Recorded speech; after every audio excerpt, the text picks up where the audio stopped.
Поддршката која му се дава на кошаркарскиот клуб Баскет Камп материјално, но и онаа што не е помалку значајна духовната на многу млади таленти од македонска каменица им овозможија да постигнат огромни успеси и напредок во кошарката. Со тоа на стотина дечиња од повеќе возрасти им овозможуваат активно да тренираат кошарка и да се занимаваат со спорт.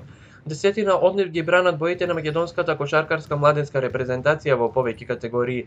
Вреди да се напомене дека машката екипа на Баскет Камп веќе втора година успешно се надпреварува во втората кошаркарска лига на Македонија. Па ние се надеваме дека оваа година и ќе даваме максимум на секој надпревар за да стигнеме до првите 4, па потоа ќе видиме.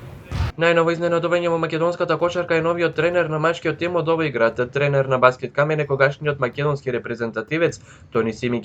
44 годишниот Симик долго време работеше во редовите на Партизан во Односанс, ама реши да ја прифати поканата на проектот кој според првите најави треба да биде доста амбициозен.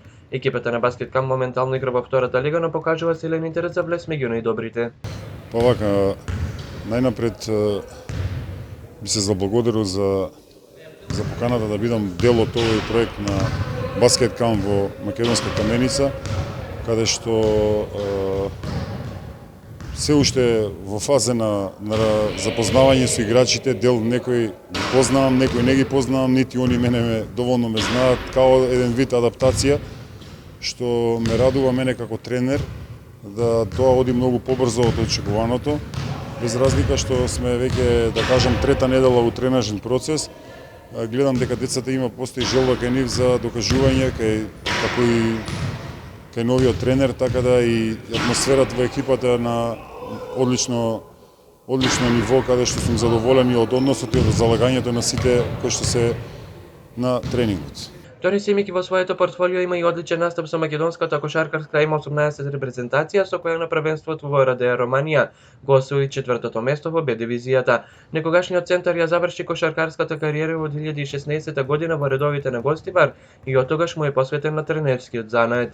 Покрај за гостиварчани, Симик играше и за Фени Индустри, Лирија, Работнички, Торус, Вардар и МЗТ Скопје, а имаше и авантура во Полска во редовите на Котвица. Стратегијата како што е на клубот да оваа сезона ја завршиме во плейоф, да разигруваме за влез во првата лига. Се надевам дека сме на добар пат тоа да го оствариме. Имаме 3 заостанати надпревари, каде што веќе првиот надпревар го играме во петок тука на домашен терен во оваа сала. Нажалост без публика поради пандемијата на COVID-19. Очекувањата да одиме чекор по чекор, да не се залетуваме, што од денес, мислам, преку ноќ не може ништо, така да трпеливо да градиме еден стабилен тим кој што ќе дава се подобри и подобри резултати.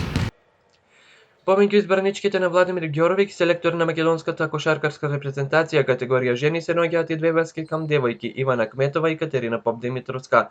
Со ова уште еднаш се потврдува професионалниот однос во работењето на Баскет Камп од македонска каменица. Повеќе годишната посветеност кон остварување на врвни успеси на тимовите придонесуваат за силна промоција и огромен развој на каменичката кошарка и нејзиното блерење под македонското кошаркарско небо. Македонската селекција според исто сценарио ќе се обиде да дојде до уште подобар резултат на престојниот квалификациски турнир кој од 6 до 8 февруари треба да се одржи во главниот град на Летонија, Рига.